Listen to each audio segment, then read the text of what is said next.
जी नमस्कार दोस्तों, आप सभी का आपके अपने परिवार आईडी एग्जाम में स्वागत है। तो कैसे हैं आप सभी के सभी? उम्मीद करते हैं कि आप सभी अच्छे होंगे। तो दोस्तों आज की क्लास में हम डीएलएड फर्स्ट सेमेस्टर प्रथम प्रश्न पत्र बाल विकास एवं सीखने की प्रक्रिया के जितने भी बहुविकल्पी और अति लघु उत्तरीय क्वेश्चंस हैं प्रीवियस 10 ईयर यानी कि 2016 से लेकर के 2024 तक के जितने भी प्रीवियस ईयर क्वेश्चन पेपर आए हैं उन सभी के क्वेश्चनों पे आज हम डिस्कस करने वाले हैं। और चैनल पे नए हैं तो चैनल को सब्सक्राइब कर बेल आइकन को दबा दीजिए ताकि आगे आने वाले क्लासेस के नोटिफिकेशन आप तक पहुंचते रहें। तो इस क्लास में हम 2016 से लेकर के 2024 तक के जितने भी आपके प्रीवियस ईयर क्वेश्चन पेपर हैं उन सभी के बहुविकल्पी और अति लघु उत्तरीय प्रश्नों को इस क्लास में कवर करेंगे। लघु उत्तरीय क्वेश्चनों को हम दूसरी क्लास में कवर करेंगे ताकि आपकी क्लास ज़्यादा लंबी ना हो। और दोस्तों जिन लोगों ने अभी कुछ भी नहीं पढ़ा है, केवल ये प्रीवियस ईयर क्लासों को देख करके जाएगा तो गारंटी के साथ आपके 80+ % आएंगे। तो चलिए दोस्तों कंटिन्यू करते हैं आज की क्लास को। क्वेश्चंस कह रहा है बाल विकास का विभाजन कितनी अवस्थाओं में किया जाता है। ये आपका 2016 का क्वेश्चन पेपर है। तो बताइए दोस्तों बाल विकास का विभाजन कितनी अवस्थाओं के लिए किया जाता है। तो राइट आंसर बनेगा ऑप्शन नंबर बी, 3 अवस्थाओं में किया जाता है। तो ऑप्शन नंबर बी आपका करेक्ट हो जाएगा। और बता दें मानव विकास की 3 अवस्थाएं कौन सी होती हैं? शैशवावस्था, बाल्यावस्था, किशोरावस्था, जिसमें आपका शैशवावस्था जन्म से लेकर के 6 वर्ष का होता है, बाल्यावस्था 6 वर्ष से 12 वर्ष का होता है और किशोरावस्था 12 वर्ष से 18 वर्ष की होती है। आइए देखते हैं नेक्स्ट क्वेश्चन को। क्वेश्चंस कह रहा है बालकों को पूर्वजों से प्राप्त गुण कहा जाता है। तो बताइए दोस्तों बालकों में जो पूर्वजों से गुण प्राप्त होता है उसे क्या कहा जाता है? तो उसे आनुवंशिकता कहा जाता है। तो ऑप्शन नंबर ए आपका करेक्ट हो जाएगा। और बता दें बालकों को पूर्वजों से प्राप्त गुण को आनुवंशिकता कहते हैं या माता पिता एवं अन्य पूर्वजों से जो गुण संतानों में आता है उसे आनुवंशिकता कहलाती है। तो आइए देखते हैं नेक्स्ट क्वेश्चन को। अगला है बुद्धि के समूह कारक सिद्धांत का प्रतिपादन किसने किया? तो बताइए दोस्तों बुद्धि के समूह कारक सिद्धांत का प्रतिपादन किसने किया था? तो राइट आंसर हो जाएगा थॉर्स्टन के द्वारा जो है किया गया था। तो ऑप्शन नंबर सी आपका करेक्ट हो जाएगा। आइए देखते हैं अगले क्वेश्चन को।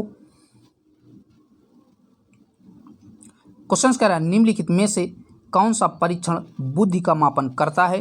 तो बताइए दोस्तों इन चारों में से कौन सा परीक्षण बुद्धि का मापन करता है? तो राइट आंसर हो जाएगा भाटिया बैटरी परीक्षण बुद्धि के मापन करता है। तो ऑप्शन नंबर डी आपका करेक्ट हो जाएगा। और बता दें भाटिया बैटरी परीक्षण बुद्धि का एक प्रदर्शन परीक्षण है जो CM भाटिया द्वारा 1955 में जो है विकसित किया गया था। इसमें विभिन्न पैटर्न वाले कार्ड भी शामिल होते हैं। तो याद रखिएगा किसके द्वारा बुद्धि के मापन का परीक्षण का सिद्धांत दिया गया था? तो भाटिया बैटरी परीक्षण के द्वारा जो है दिया गया था जो कि 1955 में जो है विकसित हुआ था। आइए देखते हैं अगले क्वेश्चन को। अगला जो क्वेश्चन है कह रहा है कि जीन पियाजे द्वारा बालक के संज्ञानात्मक विकास का वर्णन कितनी अवस्थाओं में किया गया है? तो बताइए दोस्तों जीन पियाजे द्वारा जो है बालक के संज्ञानात्मक विकास का वर्णन कितनी अवस्थाओं में किया गया है? तो यह जो है 4 अवस्थाओं में किया गया है। ऑप्शन नंबर बी आपका करेक्ट हो जाएगा। कौन कौन से वो 4 अवस्थाएं हैं चलिए उनको देख लेते हैं। तो पहली आपकी है संवेदिक पेशी अवस्था जो जीन पियाजे ने बताया था। दूसरा है पूर्व संक्रियात्मक अवस्था जो कि 2 वर्ष से 7 वर्ष की होती है। अगला है मूर्त सक्रियात्मक अवस्था और लास्ट है अमूर्त सक्रियात्मक अवस्था। तो यही 4 अवस्थाएं जो है जीन पियाजे ने बालक के संज्ञानात्मक विकास के लिए जो है बताया है। तो याद रखिएगा। चलिए देखते हैं नेक्स्ट क्वेश्चन को। अगला जो क्वेश्चन है वह मानवीय योजना जिसके आधार पर वह किसी नवीन रचना या विचार को प्रस्तुत करता है कहलाती है। तो बताइए दोस्तों कौन सी ऐसी नवीन योग्यता है जिसके आधार पर वह किसी भी नवीन रचना या विचार को प्रस्तुत कर सकता है, इसके ऑप्शंस आपके इधर हैं। तो राइट आंसर हो जाएगा सृजनात्मकता, ऑप्शन नंबर सी आपका करेक्ट हो जाएगा। और बता दें वह मानवीय योग्यता जिसके द्वारा व्यक्ति किसी नवीन रचना या विचार को प्रस्तुत करता है वही जो है उसकी सृजनात्मकता कहलाती है। तो याद रखिएगा, कोई भी नवीनतम जो है कोई व्यक्ति रचना करता है तो उसे उसका सृजनात्मक योजना कहते हैं या योग्यता कहते हैं। आइए देखते हैं अगले क्वेश्चन को। अगला जो क्वेश्चन है, व्यक्ति का संपूर्ण व्यवहार प्रतिमान जो उसकी समस्त विशेषताओं के योग को व्यक्त करता है कहलाता है। तो बताइए दोस्तों क्या कहलाता है। तो राइट आंसर हो जाएगा व्यक्तित्व कहलाता है। तो ऑप्शन नंबर ए आपका करेक्ट हो जाएगा। और बता दें व्यक्ति का संपूर्ण व्यवहार प्रतिमान जो उसकी समस्त विशेषताओं के योग को व्यक्त करता है वह उसका जो है व्यक्तित्व कहलाता है। तो याद रखिएगा। आइए देखते हैं नेक्स्ट क्वेश्चन को। अगला है टीएटी व्यक्तित्व परीक्षण का निर्माण किसने किया है। तो बताइए दोस्तों टीएटी व्यक्तित्व परीक्षण का निर्माण किसके द्वारा किया गया है। तो राइट आंसर हो जाएगा मरे एवं मार्गन के द्वारा किया गया है। तो ऑप्शन नंबर डी आपका करेक्ट हो जाएगा। आइए देखते हैं अगले क्वेश्चन को। क्वेश्चन कह रहा है अनुभव एवं प्रशिक्षण के कारण व्यवहार में होने वाला परिवर्तन कहलाता है। तो बताइए दोस्तों अनुभव और प्रशिक्षण के द्वारा जो व्यवहार में परिवर्तन होता है उसे क्या कहा जाता है। तो उसे जो है अधिगम कहा जाता है। तो ऑप्शन नंबर सी आपका करेक्ट हो जाएगा। अब आइए जान लेते हैं अधिगम होता क्या है। तो मानव व्यवहार में अधिगम एक महत्वपूर्ण प्रक्रिया है। यह परिवर्तनों के एक विचार को संदर्भित करती है जो अनुभव एवं प्रशिक्षण के कारण व्यवहार में होने वाला परिवर्तन ही अधिगम कहलाता है। ठीक है दोस्तों, चलिए देखते हैं अगले क्वेश्चन को।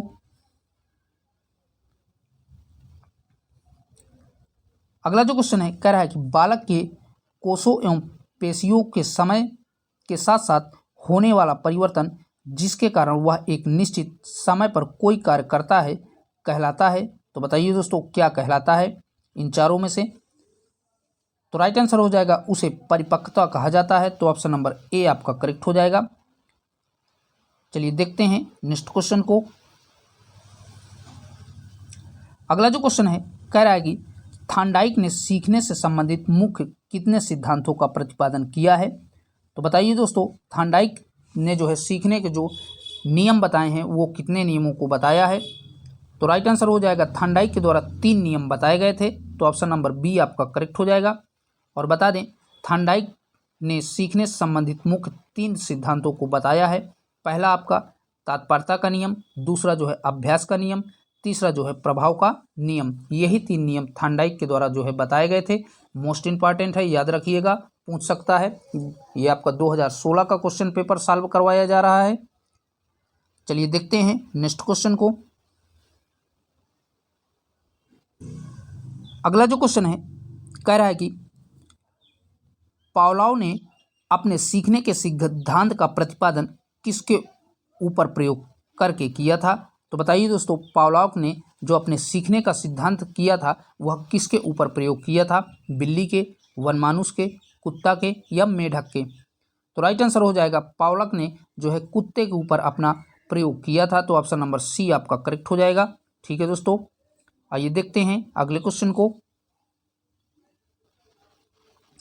अगला जो क्वेश्चन है कह रहा है कि थार्नडाइक ने अपने सीखने के सिद्धांत का प्रतिपादन किसके ऊपर प्रयोग करके किया था। तो बताइए दोस्तों थार्नडाइक ने जो है अपने सीखने के जो सिद्धांत का प्रतिपादन किया था किस जानवर के ऊपर प्रयोग करके बताया था। तो राइट आंसर बनेगा उसने जो है बिल्ली के ऊपर जो है प्रयोग करके बताया था। तो ऑप्शन नंबर डी आपका करेक्ट हो जाएगा। ठीक है दोस्तों, आइए देखते हैं अगले क्वेश्चन को।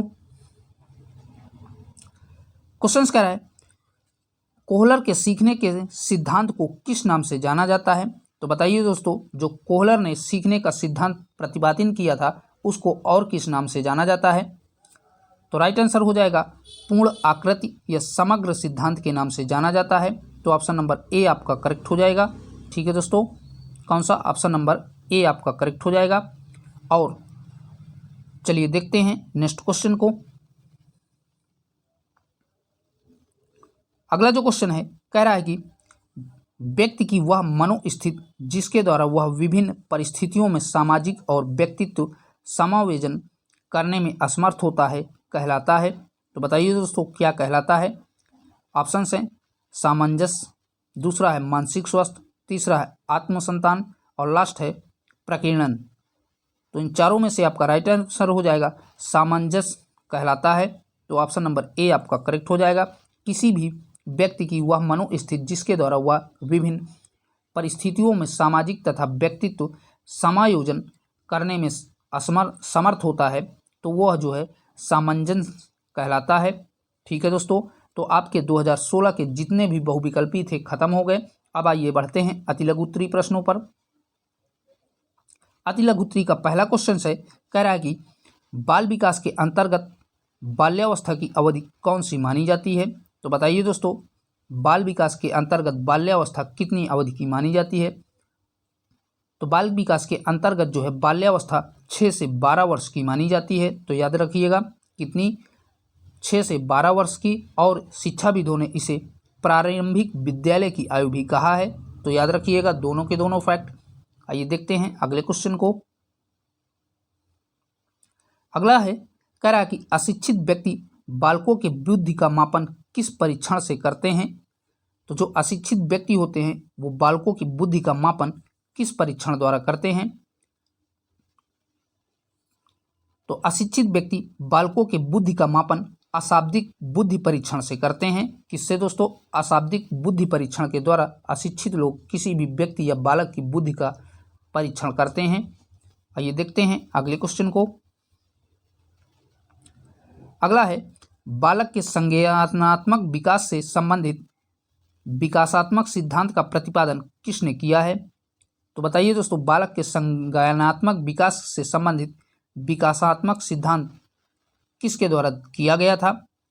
तो उत्तर है इसका बालक के संवेगात्मक विकास से संबंधित विकासात्मक का सिद्धांत प्रतिपादन विलियम वैडूगल के द्वारा किया गया था। तो किसके द्वारा दोस्तों, विलियम मैंडूगल के द्वारा किया गया था। तो याद रखिएगा।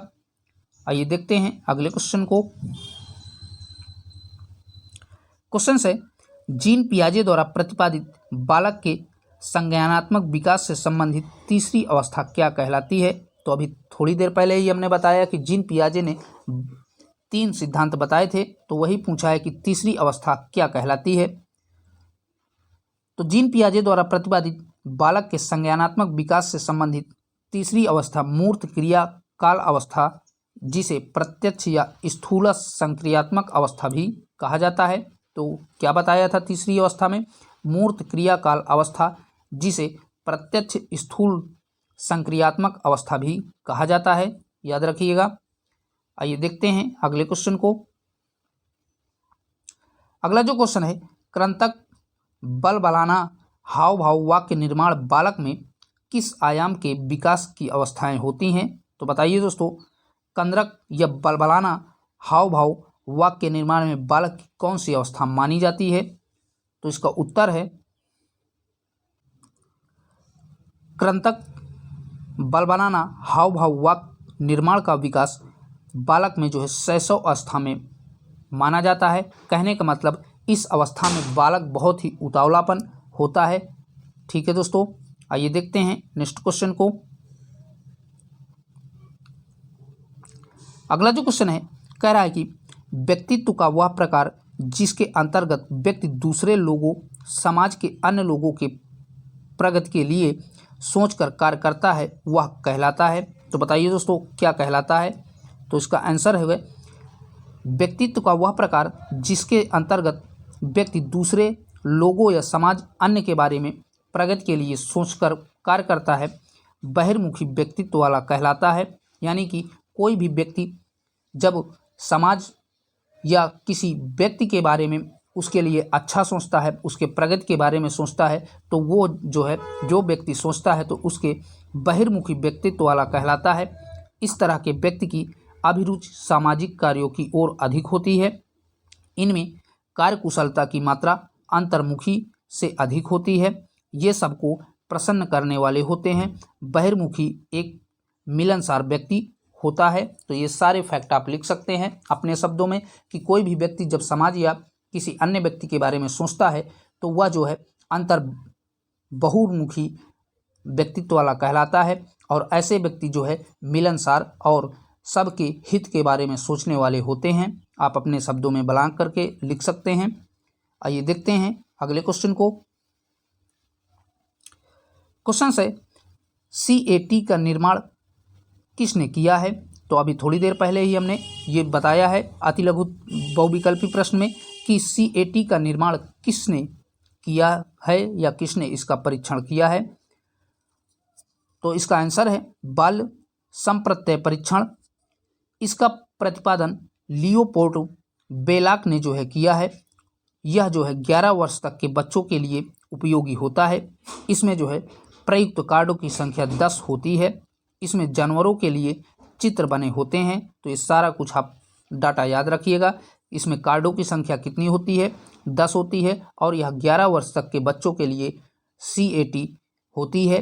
ठीक है दोस्तों, और इसमें जानवरों के लिए चित्र बने होते हैं, और इसका प्रतिपादन जो है लियोपोल्ड बेलाक के द्वारा किया गया है। तो सारे के सारे फैक्ट इसके याद रखिएगा, इंपॉर्टेंट है, पूछ सकता है।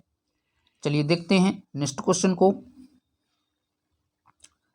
अगला जो क्वेश्चन है, स्टैनले हॉल ने किशोरावस्था को कौन सी अवस्था कहा है? तो बताइए दोस्तों, स्टैनले हॉल ने किशोरावस्था की कौन सी अवस्था कहा है? तो उत्तर है किशोरावस्था लैटिन शब्द ओडोलेसरे से आया है, जिसका अर्थ परिपक्व होने के लिए बढ़ना। यह एक अवस्था है जो 12 से 19 वर्ष के बीच की होती है। यानी कि किशोरावस्था जो है, स्टैनले ने कहा है कि ये 12 वर्ष से लेकर के 19 वर्ष तक के बीच की होती है। स्टैनले हॉल ने किशोरावस्था में वैज्ञानिक अनुसंधान के पिता के अनुसार किशोरावस्था अधिक तनाव और तूफान की अवस्था जो है कहा है। तो किसने कहा है? स्टैनले ने कहा है। तो याद रखिएगा, इसका जो है बहुविकल्पी में आ सकता है। तो 12 से 19 वर्ष की अवस्था को जो है स्टैनले ने किशोरावस्था कहा है, और यह किशोरावस्था जो है अधिक तनाव और तूफानी अवस्था होती है।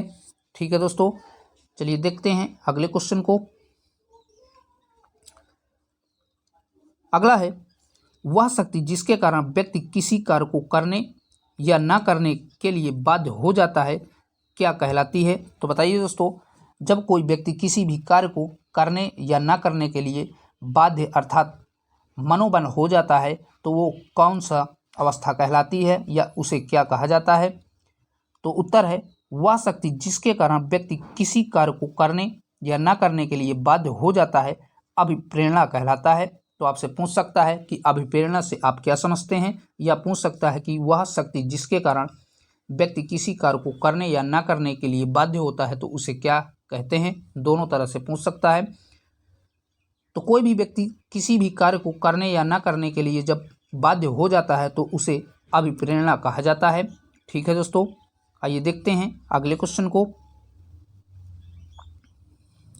अगला क्वेश्चन कह रहा है, सीखने से संबंधित प्रभाव का नियम का प्रतिपादन किसने किया था? मोस्ट इंपॉर्टेंट है। तो बताइए दोस्तों, सीखने से संबंधित प्रभाव का नियम का प्रतिपादन किसके द्वारा किया गया था? तो आप सभी को पता होगा, थॉर्नडाइक के द्वारा किया गया था। तो बताते हैं कि जिसने संबंधित प्रभाव का नियम EL थॉर्नडाइक ने जो है प्रतिपादित किया था, और इस नियम के अनुसार प्रायः हम उस कार्य को ज़्यादा अच्छे से करना चाहते हैं जिसका परिणाम हमारे लिए जो है हितकर हो, जिससे हमें सुख एवं संतोष मिलता है। यदि हमें किसी कार्य को करने सीखने में कष्ट होता है तो हम उस क्रिया को नहीं दोहराते हैं। सीधी सी बात है, अगर किसी भी कार्य को हमें करने में कठिनाई होती है तो उस कार्य को हम छोड़ देते हैं। तो इसमें जो है थॉर्नडाइक ने सीखने के संबंधित नियम का प्रतिपादन किया था। आप अपने शब्दों में लिख सकते हैं कि थॉर्नडाइक ने जो है इस नियम का प्रतिपादन किया था, और उसने बताया था हम वही कार्य करते हैं जो हमारे जीवन के लिए हितकर और लाभ हो। जो काम हमें सुख और संतोष देता है हम वही काम करते हैं। यही जो है थॉर्नडाइक ने अपने नियम में बताया था। आइए देखते हैं अगले क्वेश्चन को।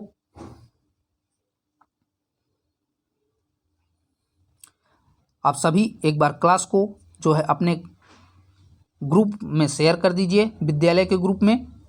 क्वेश्चन कह रहा है कोहलन ने अपने सीखने के सिद्धांत का प्रतिपादन किसके ऊपर प्रयोग करके किया है? तो मोस्ट इम्पॉर्टेंट है, याद रखिएगा। तो बता दें कोहलन ने अपना प्रयोग सुल्तान नामक चिंपैंजी अर्थात वन मानुस में किया था। उसने जो है क्या किया था कि उसने चिंपैंजी को एक खाली कमरे में बंद कर दिया और छत पर एक केले लटका दिया। भूखा होने के कारण चिंपैंजी उछल कर केले को पकड़ने का प्रयास करता है, लेकिन केले की ऊंचाई अधिक होने की वजह से चिंपैंजी केले को नहीं पकड़ पाता। फिर कोहलर द्वारा वहां एक छड़ी रख दी गई। तो कोहलर ने एक वनमानुष पर जो है अपना प्रयोग किया था सीखने के सिद्धांत के लिए, और वो जो क्या करता है कि एक भूखे चिंपैंजी अर्थात वनमानुष को कमरे में बंद कर देता है और छत से एक केला लटका देता है, जो कि उस चिंपैंजी के पहुंच से थोड़ा से दूर रहता है। चिंपैंजी उछल उछल कर उस केले को पकड़ने का प्रयास करता है अर्थात खाने का प्रयास करता है। यही सिद्धांत पर जो है कोहलर ने सीखने का सिद्धांत दिया था। आप अपने शब्दों में लिख सकते हैं। ठीक है दोस्तों, चलिए देखते हैं अगले क्वेश्चन को।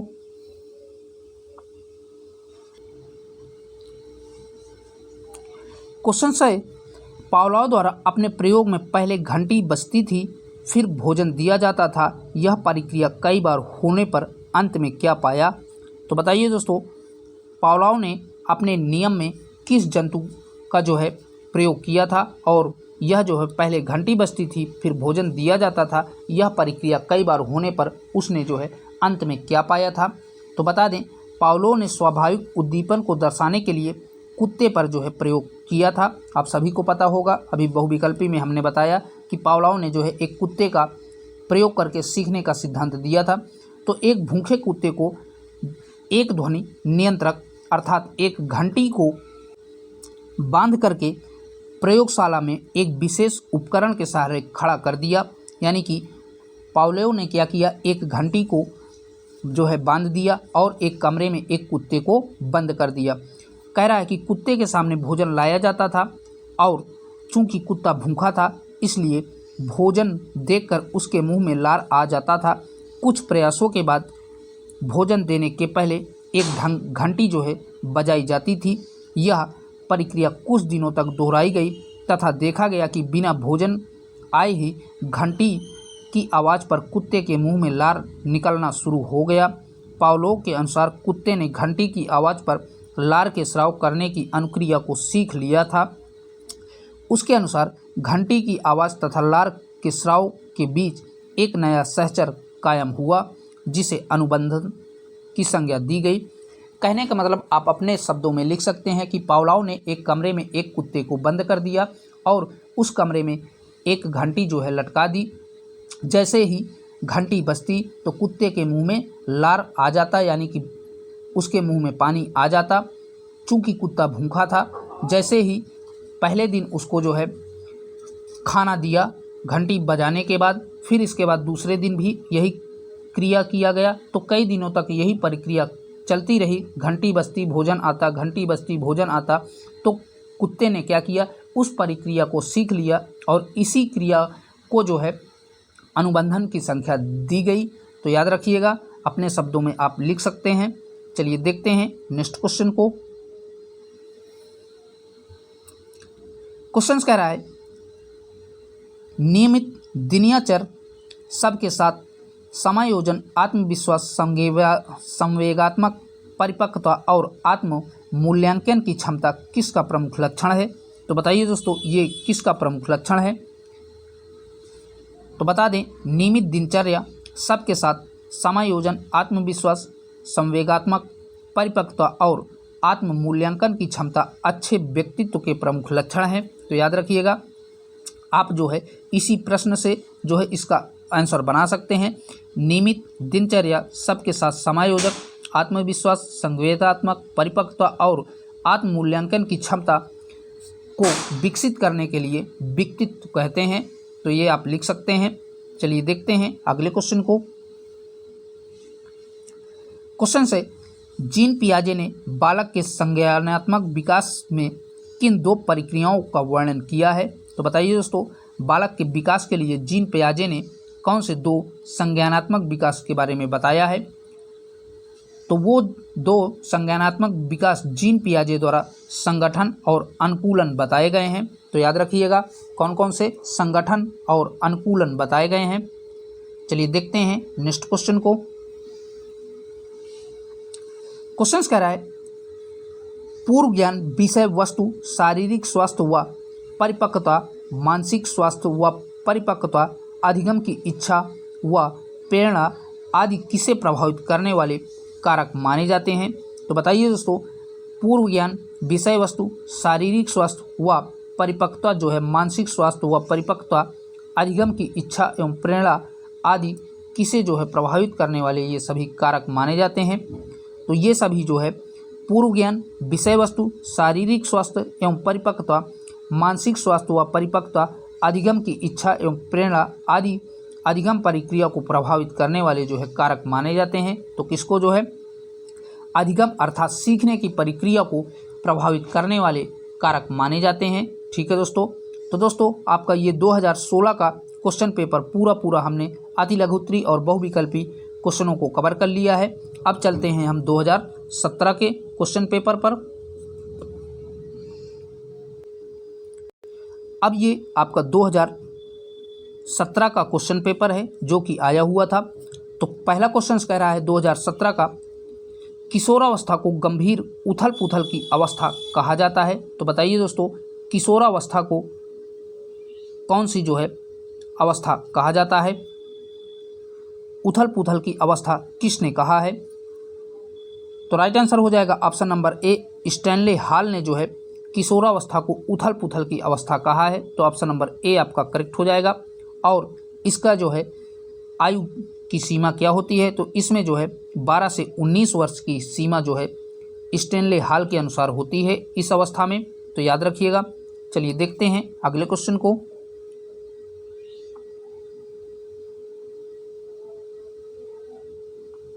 अगला जो क्वेश्चन है कह रहा है कि मानसिक आयु बटे में वास्तविक आयु गुणे में 100 सूत्र के मापन किया जाता है। तो बताइए दोस्तों, इस सूत्र से किसका मापन किया जाता है? तो आप सभी को पता होगा कि मानसिक आयु बटे में वास्तविक आयु गुणे 100 के सूत्र के द्वारा जो है बुद्धि लब्धि का मापन किया जाता है। तो ऑप्शन नंबर बी आपका करेक्ट हो जाएगा।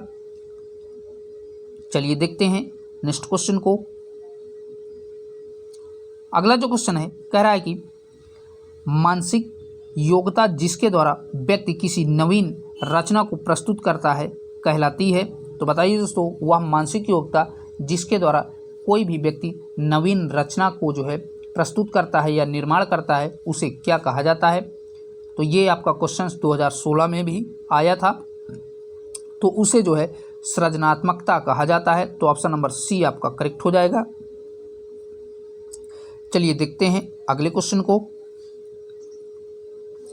अगला जो क्वेश्चन है कह रहा है कि शारीरिक रचना, बुद्धि, रुचि, व्यक्तित्व आदि में एक व्यक्ति का दूसरे व्यक्ति से भिन्न होना कहलाता है। तो बताइए दोस्तों, कैसी भिन्नता कहलाती है? कोई भी व्यक्ति अगर किसी से बुद्धि, रुचि और व्यक्तित्व में भिन्न है तो वो क्या कहलाती है? तो उसे जो है व्यक्तित्व भिन्नता कहते हैं। तो ऑप्शन नंबर डी आपका करेक्ट हो जाएगा। चलिए देखते हैं अगले क्वेश्चन को। आपके इस पेपर में 15 बहुविकल्पी प्रश्न आपको मिलेंगे और 15 जो है अति लघुत्तरी प्रश्न मिलते हैं। तो क्वेश्चन क्या रहा है, संज्ञानात्मक क्षमता की कमी से व्यक्तित्व में कठिनाई होती है। तो बताइए दोस्तों, संज्ञानात्मक क्षमता की कमी से व्यक्ति में कैसी कठिनाई होती है? तो राइट आंसर हो जाएगा बौद्धिक विकास में जो है कठिनाई होती है। तो ऑप्शन नंबर बी आपका करेक्ट हो जाएगा। ठीक है दोस्तों, आइए देखते हैं अगले क्वेश्चन को। अगला जो क्वेश्चन है कह रहा है कि सिगमंड फ्रायड द्वारा प्रतिपादन व्यक्तित्व विकास के सिद्धांत को कहा जाता है।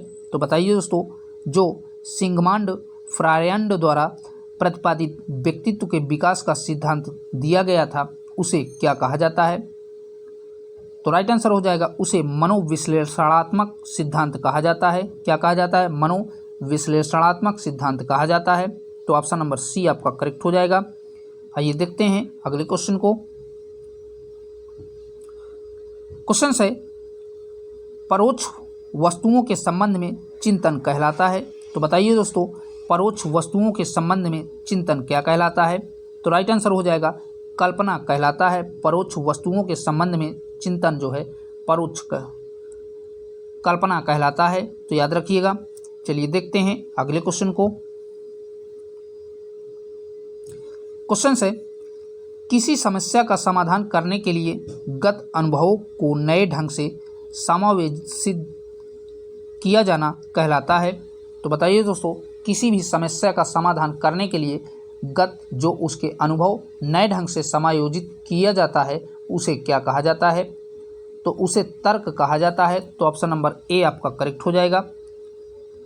आइए देख लेते हैं तर्क की परिभाषा, क्योंकि अति लघु उत्तरीय में ये बहुत पूछता है। तो किसी समस्या का समाधान करने के लिए गत अनुभवों को नए ढंग से समायोजित किया जाना तर्क कहलाता है। अब गैरेट के अनुसार तर्क का जो है क्या बताया है परिभाषा?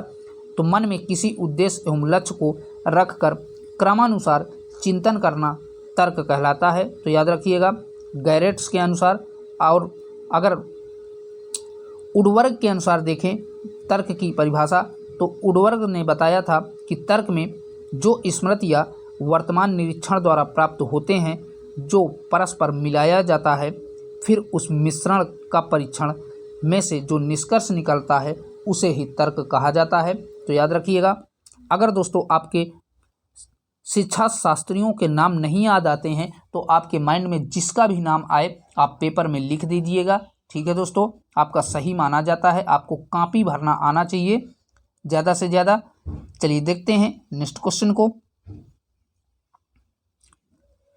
क्वेश्चन कह रहा है किसी के द्वारा विभिन्न परिस्थितियों में समायोजन कहलाता है। तो बताइए दोस्तों, किसी भी के द्वारा विभिन्न परिस्थितियों में जो समायोजन किया जाता है वो क्या कहलाता है? तो ऑप्शन है शारीरिक स्वास्थ्य, दूसरा है संज्ञानात्मक विकास, तीसरा है मानसिक स्वास्थ्य और लास्ट है उपर्युक्त सभी। तो ये सभी के सभी जो है समायोजन कहलाते हैं। ठीक है, तो ऑप्शन नंबर डी आपका करेक्ट हो जाएगा। और बता दें किसी के द्वारा विभिन्न स्थितियों में समायोजन शारीरिक स्वास्थ्य, संवेगात्मक विकास, मानसिक स्वास्थ्य आदि सभी जो है ये समायोजन कहलाते हैं। तो याद रखिएगा। चलिए देखते हैं अगले क्वेश्चन को।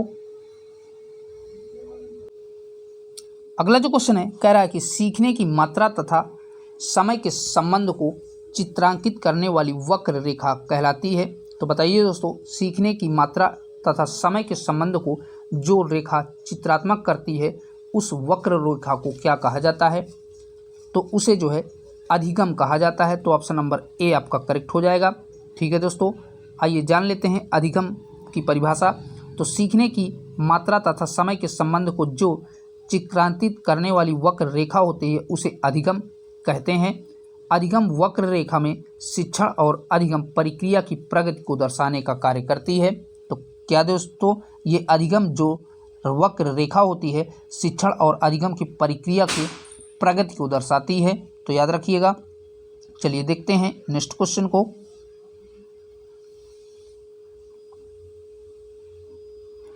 अगला जो क्वेश्चन है, जब कोई बालक सीखने में को तत्पर होता है तब वह चीज़ों को जल्दी से सीखता है। यह थांडाइक के सीखने के किस नियम के अंतर्गत आता है? तो यह जो है तत्परता का नियम के अंतर्गत आता है। जब कोई भी बालक कोई भी चीज़ को सीखता है और तुरंत जल्दी से सीख जाता है, यह थांडाइक के तत्परता के नियम के अंतर्गत आता है। तो ऑप्शन नंबर बी आपका करेक्ट हो जाएगा।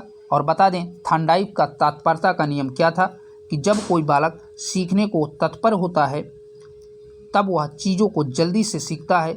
यह कुछ नया सीखने के लिए उत्सुक और जिज्ञासु के स्तर को संदर्भित करता है। इसे ही थांडाइक का तत्परता का नियम कहते हैं। यानी कि कहने का मतलब, जब कोई बालक किसी भी चीज़ को सीखने के लिए तत्पर होगा, उत्सुक होगा, तो वो चीज़ों को बहुत ही जल्दी सीख लेता है। आप अपने ऊपर इस बात को लागू करके देखिए कि आप किसी चीज़ को सीखने के बहुत ज़्यादा इच्छुक हैं तो आप उस चीज़ को बहुत ही जल्दी से सीख जाते हैं। और जिस चीज़ को आपको सीखने की इच्छा नहीं होती फिर भी आप ज़बरदस्ती किसी के माध्यम से जो है सीखने का प्रयास करते हैं तो उसको सीखने में आपको जो है अधिक समय लग सकता है या अधिक समय लगता है। तो यही जो है तत्परता का जो है नियम थांडाइक का कहलाता है। ठीक है दोस्तों, आइए देखते हैं अगले क्वेश्चन को। अगला जो क्वेश्चन है, सीखने के किस सिद्धांत के अंतर्गत व्यक्ति संपूर्ण परिस्थिति के प्रत्यक्षीकरण के आधार पर सीखता है? तो बताइए दोस्तों, इन चारों में से राइट आंसर कौन सा हो जाएगा? तो इन चारों में से आपका राइट आंसर बनेगा अंतर्निहित या सूक्ष्म का सिद्धांत कहलाता है। ठीक है दोस्तों, तो ऑप्शन नंबर डी आपका करेक्ट हो जाएगा। और बता दें, सीखने के गेल्टाक्स सिद्धांत अंतर्निहित या सूक्ष्म का सिद्धांत के अंतर्गत व्यक्ति जो है संपूर्ण परिस्थिति के प्रत्यक्षीकरण के आधार पर जो है सीखता है। तो किसके अनुसार? गेल्टाक्स के सिद्धांत के अनुसार। ठीक है दोस्तों, आइए देखते हैं अगले क्वेश्चन को। क्वेश्चन कह रहा है, वे प्रेरक जिन्हें व्यक्ति अपने प्रयासों से प्राप्त करता है कहलाते हैं? तो बताइए दोस्तों, वे प्रेरक जिन्हें व्यक्ति अपने प्रयासों से प्राप्त करता है उसे क्या कहा जाता है? तो उसे जो है अर्जित प्रेरक कहा जाता है। कहने का मतलब अर्जन करना, अपने प्रयासों से जब कोई चीज़ व्यक्ति पाता है तो उसे अर्जित प्रेरक कहा जाता है। तो ऑप्शन नंबर ए आपका करेक्ट हो जाएगा। ठीक है दोस्तों, चलिए देखते हैं अगले क्वेश्चन को। क्वेश्चन कह रहा है, अधिगम, धारण, पुनः स्मरण तथा पहचान आदि प्रक्रियाएं आती हैं। तो बताइए दोस्तों, अधिगम, धारण, पुनः स्मरण और पहचान जो है किसके अंतर्गत आती हैं? तो ये सभी के सभी स्मृति के अंतर्गत आती हैं। तो ऑप्शन नंबर डी आपका करेक्ट हो जाएगा। स्मृति के अंतर्गत अधिगम, धारणा, पुनः स्मरण और पहचान ये सारी चीज़ें आती हैं। आइए देखते हैं नेक्स्ट क्वेश्चन को। अगला है, वह प्राप्तांक जो किसी प्रदत्त को दो बराबर भागों में बांटता है कहलाता है? तो कोई भी प्राप्तांक जो किसी भी प्रदत्त अर्थात उत्तर को दो बराबर भागों में बांटता है वह क्या कहलाता है? तो वह जो है माध्यिका कहलाती है। तो ऑप्शन नंबर बी आपका करेक्ट हो जाएगा। ठीक है दोस्तों, तो आपके 2018 के जितने भी बहुविकल्पी प्रश्न थे खत्म हो गए। अब आइए बढ़ते हैं अति लघु उत्तरीय प्रश्नों पर।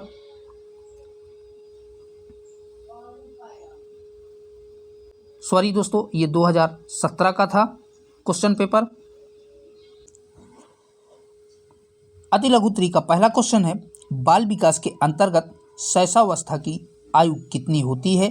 तो बताइए दोस्तों, बाल विकास के अंतर्गत शैशवावस्था की आयु कितनी होती है? तो शैशवावस्था की आयु 5 वर्ष से 6 वर्ष होती है। शैशवावस्था की आयु बाल विकास के अंतर्गत याद रखिएगा कितनी, 5 से 6 वर्ष होती है। तो याद रखिएगा 5 या 6 वर्ष लगभग मानी जाती है। आइए देखते हैं नेक्स्ट क्वेश्चन को। अगला है क्वेश्चन, जन्म के समय शिशुओं के भीतर कितने संवेग पाए जाते हैं? तो बताइए दोस्तों, जन्म के समय शिशुओं के अंदर कितने संवेग पाए जाते हैं? तो जन्म के समय शिशुओं के भीतर जो है 3 संवेग पाए जाते हैं, भय, क्रोध, प्रेम। ये 3 के 3 जो है संवेग पाए जाते हैं शिशुओं के अंदर जन्म के समय। कौन कौन से? भय, क्रोध व प्रेम ये पाए जाते हैं। आइए देखते हैं नेक्स्ट क्वेश्चन को।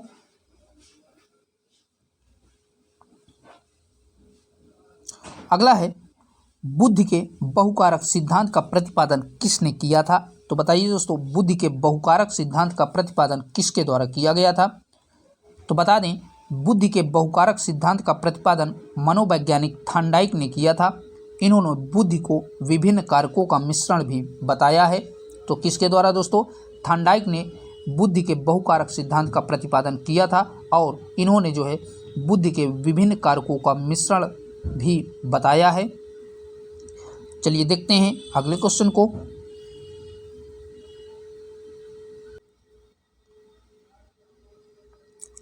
अगला जो क्वेश्चन है कह रहा है कि अंतर्मुखी व्यक्तित्व से क्या तात्पर्य है?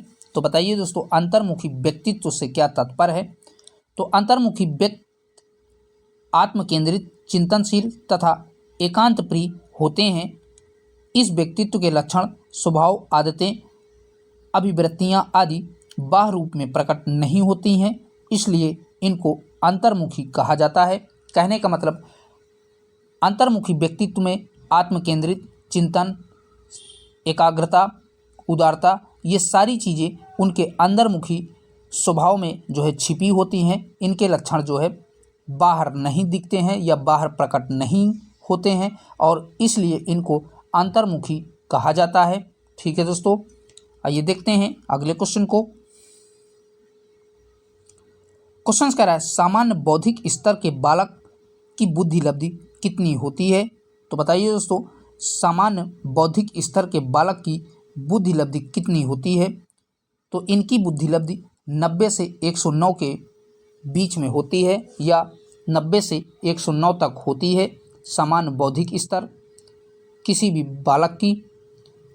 चलिए देखते हैं अगले क्वेश्चन को। क्वेश्चन से बुद्धि परीक्षण के लिए प्रयुक्त होने वाले TAT परीक्षण का निर्माण किसने किया है। तो अभी आपका 2016 के क्वेश्चन पेपर में ये भी आया हुआ था कि किसने इनका परीक्षण किया था। तो बुद्धि परीक्षण के लिए प्रयुक्त होने वाले TAT परीक्षण का निर्माण मनोवैज्ञानिक मूरे ने और मार्गन द्वारा किया गया था। मूरे के द्वारा 1935 में तथा मार्गन के द्वारा 1938 में जो है किया गया था इनका परीक्षण। तो दोनों के दोनों याद रखिएगा। ठीक है दोस्तों, आइए देखते हैं अगले क्वेश्चन को। क्वेश्चन है बालक के केंद्र में समानता कितने गुणसूत्र होते हैं। तो बताइए दोस्तों, बालक के केंद्र में समानता कितने गुणसूत्र होते हैं। तो बालक के केंद्र में समानता 46 गुणसूत्र होते हैं। ठीक है दोस्तों, याद रखिएगा। आइए देखते हैं अगले क्वेश्चन को। अगला है सीखने का स्थानांतरण संप्रत्यय को स्पष्ट कीजिए। तो आपसे क्वेश्चन पूछा है कि सीखने का स्थानांतरण संप्रत्यय को स्पष्ट कीजिए। तो सीखने का स्थानांतरण ये आपकी हेडिंग पड़ेगी और इसमें है जब कोई सीखा गया कार्य किसी दूसरे कार्य में उपयोगी सिद्ध होता है तो इसे सीखने या अधिगम का स्थानांतरण कहा जाता है। कहने का मतलब अगर हम कोई भी चीज़ कहीं से सीखते हैं और वो हमारा सीखा हुआ कार्य किसी दूसरे कार्य में प्रयोग हो जाता है तो उसे ही जो है सीखने या अधिगम का स्थानांतरण सिद्धांत कहते हैं। स्थानांतरण मतलब एक स्थान से दूसरे स्थान में जो है प्रयोग होना ही ये जो है सीखने का स्थानांतरण सिद्धांत कहलाता है। ठीक है दोस्तों, चलिए देखते हैं अगले क्वेश्चन को। आप अपने भाषा में क्वेश्चंस को लिखेंगे तो एग्जामिनर के सामने आपकी कॉपी थोड़ा अलग तरीके से दिखेगी तो आपको अच्छे नंबर्स मिल सकते हैं। ठीक है दोस्तों, किताबी भाषा से थोड़ा से ज़्यादा बचिएगा। आप अपनी लैंग्वेज में लिखेंगे तो आप अच्छे नंबर पाएंगे, क्योंकि विगत वर्षों में हमने देखा है ऐसा कि जिसकी भाषा थोड़ा से अपनी खुद की स्वाभाविक होती है उसके जो है अच्छे मार्क्स आते हैं। अगला है क्वेश्चन कह रहा है कि बालक के कोषों एवं पेशियों में समय पर ही कोई कार्य करने के योग्य होता है, क्या कहलाता है। तो क्वेश्चन आपसे पूछा है कि बालक के कोषों एवं पेशियों के समय पर ही कोई कार्य करने के लिए योग्य होता है तो उसे क्या कहा जाता है। तो उसे जो है आपका परिपक्वता जो है कहलाता है। बता दें, बालक के कोषों एवं पेशियों में समय के साथ साथ होने वाला वह परिवर्तन जिसके कारण बालक निश्चित समय पर ही कार्य करने के लिए योग्य हो जाता है उसे जो है परिपक्वता कहते हैं। तो याद रखिएगा। चलिए देखते हैं नेक्स्ट क्वेश्चन को।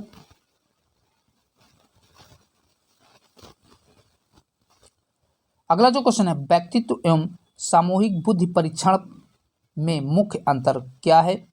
तो आपको बताना है कि व्यक्तित्व बुद्धि परीक्षण और सामूहिक बुद्धि परीक्षण में अंतर आपको स्पष्ट करना है। तो बता दें, व्यक्तित्व परीक्षण एक व्यक्ति का किया जाता है और सामूहिक परीक्षण पूरे जो है समूह का किया जाता है। तो पहला पॉइंट आपका ये हो सकता है कि व्यक्तित्व परीक्षण किसी एक व्यक्ति का किया जाता है जबकि सामूहिक परीक्षण पूरे समूह का किया जाता है। दूसरा आप लिख सकते हैं व्यक्तित्व परीक्षणों में वस्तुनिष्ठता और प्रामाणिकता की कमी होती है जबकि सामूहिक परीक्षण में ये गुण अधिक होते हैं। ठीक है, कहने का मतलब व्यक्तित्व परीक्षण में वस्तुनिष्ठता और प्रामाणिकता की जो है कमी होती है, उसको प्रमाणित नहीं किया जा सकता है, जबकि सामूहिक परीक्षणों में ये सारी गुण विद्यमान होते हैं। तीसरा पॉइंट आप लिख सकते हैं व्यक्तित्व परीक्षणों द्वारा छोटे एवं बड़े दोनों का परीक्षण सकता है, लेकिन सामूहिक परीक्षण द्वारा बहुत छोटे बालकों का परीक्षण नहीं किया जाता है। तो याद रखिएगा, व्यक्तित्व परीक्षण में छोटे और बड़े बालकों दोनों का जो है परीक्षण किया जा सकता है, लेकिन सामूहिक परीक्षण में बहुत ही अत्यधिक छोटे बालकों का परीक्षण नहीं किया जा सकता है। तो ये सारे फैक्ट आप इसके अंतर में लिख सकते हैं। आइए देखते हैं अगले क्वेश्चन को। क्वेश्चन कह रहा है, पावलोव ने सीखने से संबंधित अपने सिद्धांत का प्रतिपादन किसके ऊपर प्रयोग करके किया था? तो मोस्ट इंपॉर्टेंट है, पावलोव और थॉर्नडाइक के दोनों के ये जो है आप नियम याद करके जाइएगा, बहुत अच्छे से पढ़ करके जाइएगा। ये दोनों के नियम जो है एग्जाम में बहुत पूछता है। आपने देखा कि 2016 में भी ये था और 2017 में भी ये क्वेश्चंस आ गया है। तो दोस्तों, पावलोव के सीखने से संबंधित अपने सिद्धांत का प्रतिपादन किसके ऊपर किया गया था? तो अभी हमने बताया था कि पावलोव एक रूसी वैज्ञानिक ने शास्त्रीय अनुबंध सिद्धांत को प्रतिपादन किया है, जो इस बात पर जोर देता है कि एक आदत के रूप से सीखा सहचर और प्रतिस्थापन के सिद्धांत पर आधारित है। और पावलोव ने जो है अपने सिद्धांत में कुत्ते को जो है शामिल किया था, और इसने क्या किया था कि एक बंद कमरे में एक भूखा कुत्ता जो है बंद कर दिया था और उस पर एक घंटी लगा दी थी, और वो जो है जैसे ही घंटी बजती थी तो कुत्ते को भोजन पहले दिन दिया गया। फिर यही प्रक्रिया दूसरे दिन की गई और ये प्रक्रिया जो है निरंतर चलती गई कि घंटी बजे और कुत्ते को भोजन दिया जाता था। तो जैसे ही घंटी बजती थी तो कुत्ते के मुंह में लार आ जाता था और कुत्ता घंटी के बजने के आवाज़ से उसे एहसास अर्थात महसूस हो जाता था कि मुझे अब भोजन मिलने वाला है। तो यही जो है सीखने की प्रक्रिया में जो है पावलोव ने बताया था। तो याद रखिएगा। चलिए देखते हैं अगले क्वेश्चन को। क्वेश्चन से, थॉर्नडाइक ने अपने सीखने के सिद्धांत के अंतर्गत कितने नियमों की चर्चा की है? तो अभी 16 वाले क्वेश्चन पेपर में हमने बताया था कि 3 नियमों का जो है थॉर्नडाइक ने चर्चा किया है। तो कौन कौन से हैं वो 3 नियम? पहला आपका प्रभाव का नियम, दूसरा है अभ्यास का नियम और तीसरा है तात्पर्यता का नियम, जिनमें से आपका तात्पर्यता का नियम मोस्ट इंपॉर्टेंट है, याद रखिएगा। चलिए देखते हैं अगले क्वेश्चन को।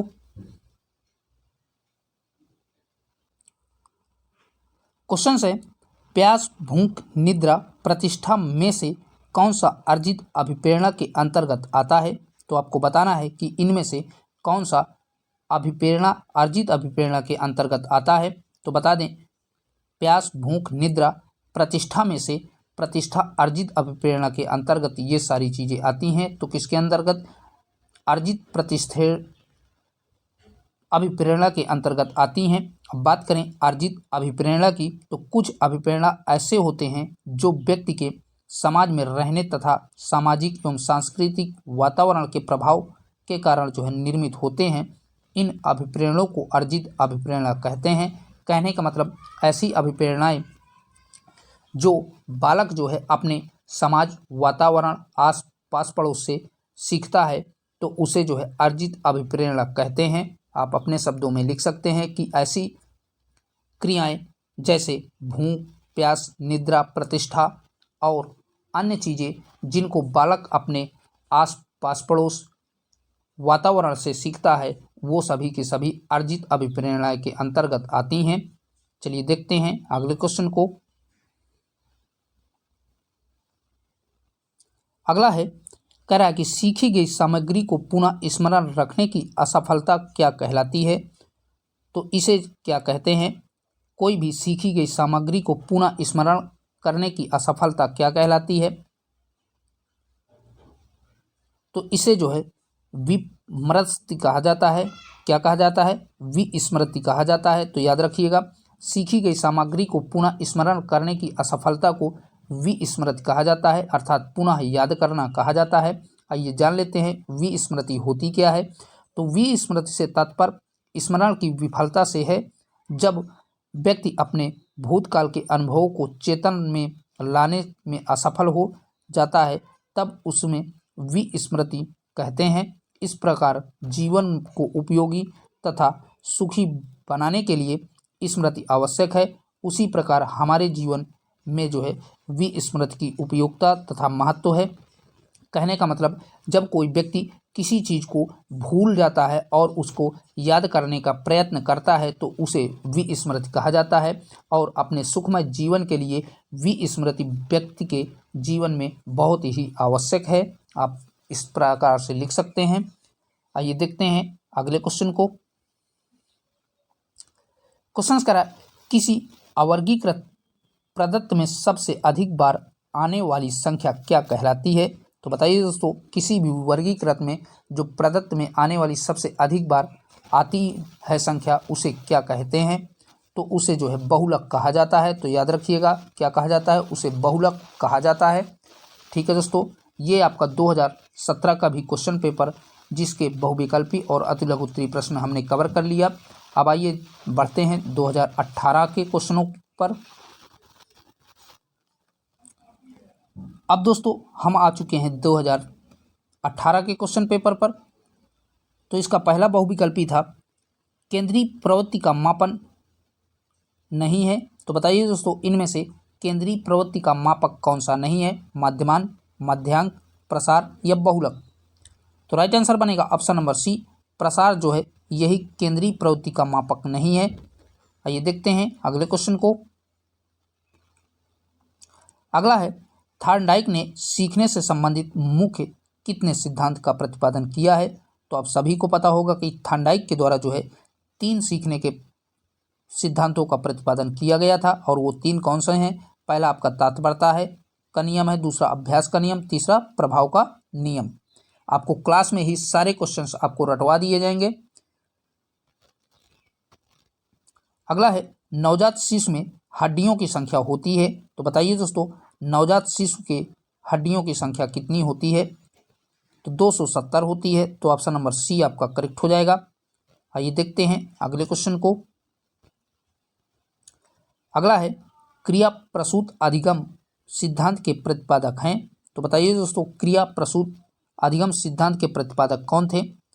तो राइट आंसर बनेगा स्कैनर थे। तो ऑप्शन नंबर बी आपका करेक्ट हो जाएगा।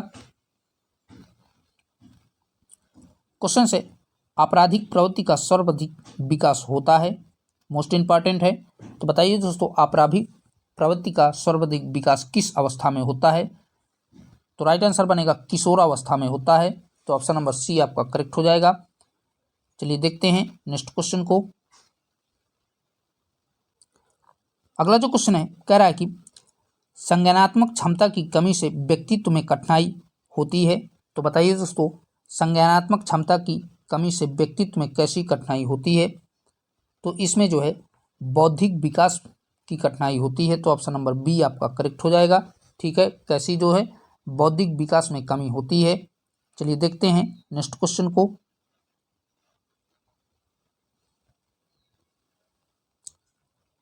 क्वेश्चन कह रहा है, किसी दूसरी वस्तु की अपेक्षा एक ही वस्तु पर चेतना या केंद्रीकरण अवधान है, यह कथन है। तो बताइए दोस्तों, किसी दूसरी वस्तु की अपेक्षा एक ही वस्तु पर चेतना या केंद्रित होना अवधान है, यह कथन किसके द्वारा कहा गया था?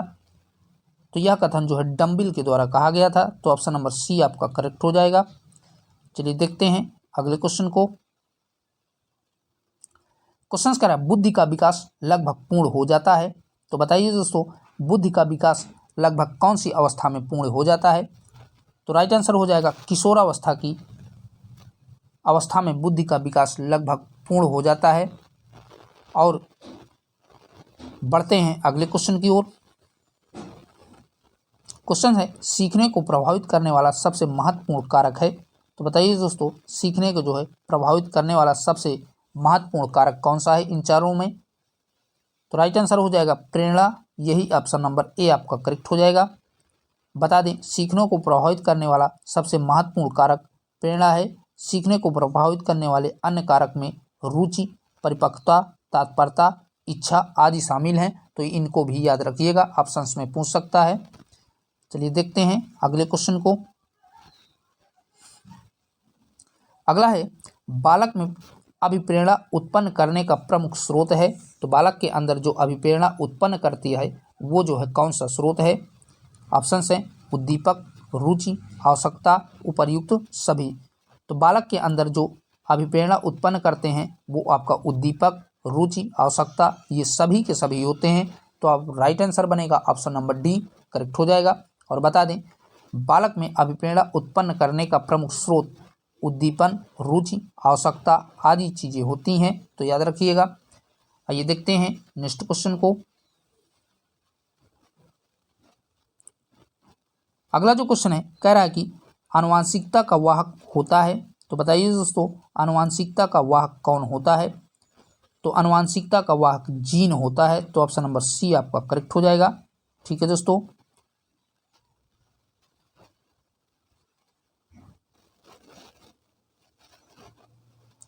अगला है व्यक्तित्व मापन की सबसे अच्छी विधि है। तो बताइए दोस्तों व्यक्तित्व मापन की जो है सबसे अच्छी विधि कौन सी है। तो राइट आंसर बनेगा आपका ऑप्शन नंबर डी, जो तीनों ऑप्शंस में दी हैं, व्यक्तिगण, वस्तुनिष्ठ, प्रेक्षण, ये सभी की सभी जो है व्यक्ति के मापन की सबसे अच्छी विधियां मानी जाती हैं। कौन कौन सी? व्यक्तित्व विधि, वस्तुनिष्ठ विधि और प्रक्षेपण विधि, ये सारी की सारी व्यक्तित्व के मापन की सबसे अच्छी विधियां मानी जाती हैं। आइए देखते हैं अगले क्वेश्चन को।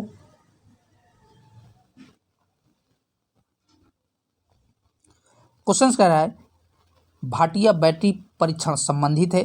तो अभी हमने 2016 के क्वेश्चन पेपर में बताया था कि भाटिया बैटरी परीक्षण किससे संबंधित है। तो यह जो है बुद्धि से संबंधित है। तो ऑप्शन नंबर सी आपका करेक्ट हो जाएगा। और बता दें भाटिया बैटरी के द्वारा इस नियम का प्रतिपादन 1955 में जो है किया गया था। तो इसका सन भी याद रखिएगा। कब दोस्तों? 1955 में जो है भाटिया बैटरी द्वारा जो है बुद्धि के परीक्षण का प्रतिपादन किया गया था। आइए देखते हैं अगले क्वेश्चन को। अगला है शिक्षा में सृजनात्मकता का प्रयोग किस रूप में होता है। तो बताइए दोस्तों शिक्षा में जो है सृजनात्मकता का प्रयोग किस रूप में होता है। तो यह जो है चिंतन के रूप में होता है। तो ऑप्शन नंबर सी आपका करेक्ट हो जाएगा। चलिए देखते हैं नेक्स्ट क्वेश्चन को। अगला जो क्वेश्चन है कह रहा है कि पियाजे के अनुसार बालक के संज्ञानात्मक विकास की स्थितियां हैं। तो बताइए दोस्तों जीन पियाजे के अनुसार बालक के संज्ञानात्मक विकास की स्थितियां कितनी होती हैं।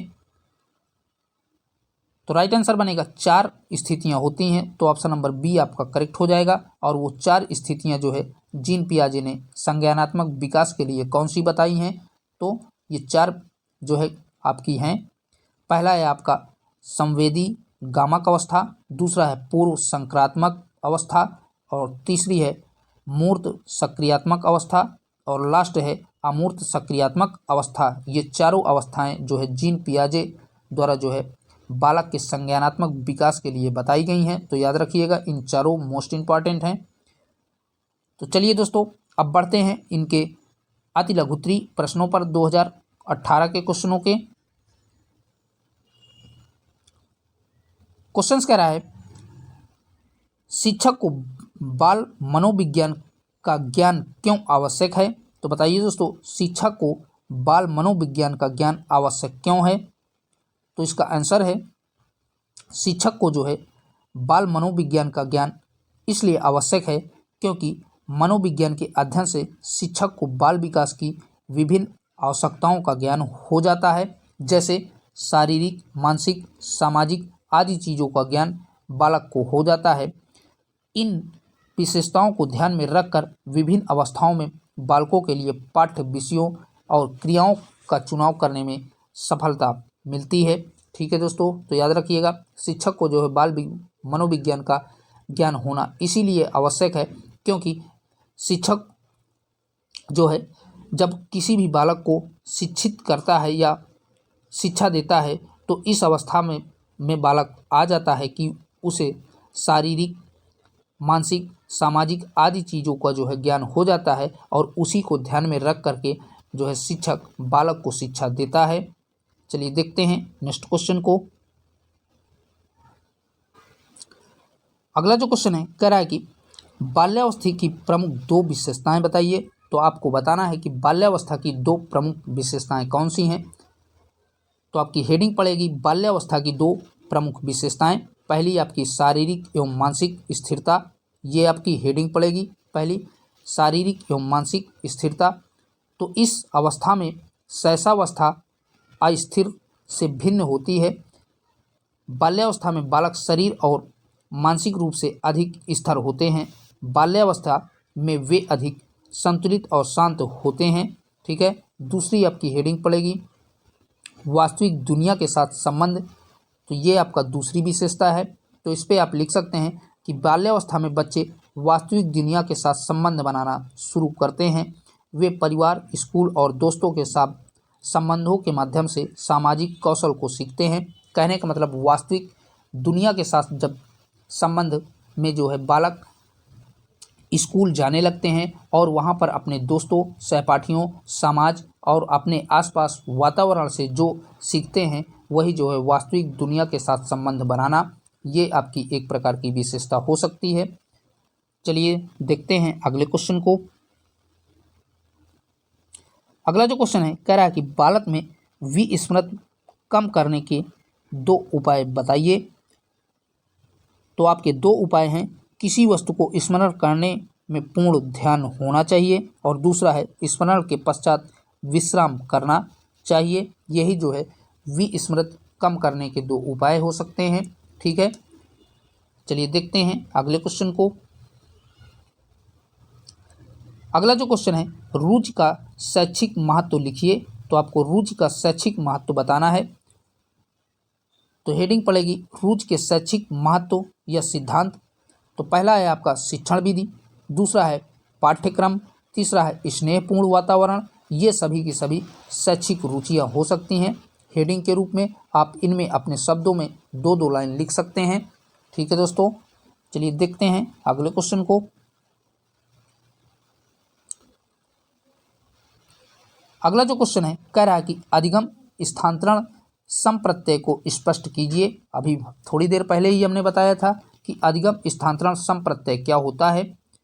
तो बता दें, सीखने का स्थानांतरण तब होता है जब लोग सीखी गई जानकारी और कौशल को किसी नई स्थिति या संदर्भ में लागू करते हैं, अर्थात सीखी गई क्रिया या विषय अन्य परिस्थितियों में प्रयोग करना या उपयोग करना अधिगम स्थानांतरण कहलाता है।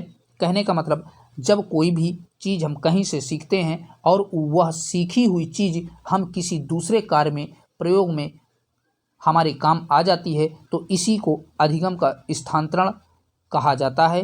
तो याद रखिएगा। चलिए देखते हैं नेक्स्ट क्वेश्चन को। क्वेश्चन है व्यक्तित्व विकास में शिक्षा किस प्रकार प्रभावी है। तो बताइए दोस्तों, व्यक्तित्व अर्थात व्यक्ति के विकास में शिक्षा किस प्रकार प्रभावी है। तो बता दें, शिक्षा व्यक्ति के व्यक्तित्व के विकास में महत्वपूर्ण भूमिका निभाती है। यह जो है ज्ञान, कौशल, मूल्यों का विकास करके उसको व्यक्तित्व के विकास को सरल और सुगम बनाती है। तो आप लिख सकते हैं कि व्यक्तित्व के विकास में शिक्षा का बहुत ही महत्वपूर्ण जो है प्रभाव है।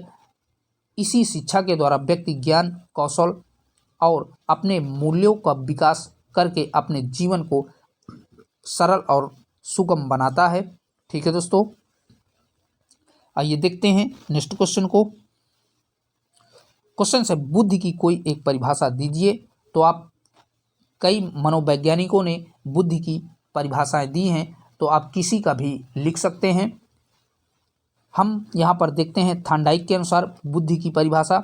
अगर थॉर्नडाइक के अनुसार देखते हैं तो वास्तविक परिस्थिति के अनुसार अपेक्षित प्रतिक्रिया की योग्यता ही बुद्धि कहलाती है। थॉर्नडाइक ने क्या बताया था कि वास्तविक परिस्थिति के अनुसार अपेक्षित प्रतिक्रिया ही योग्यता ही जो है बुद्धि कहलाती है।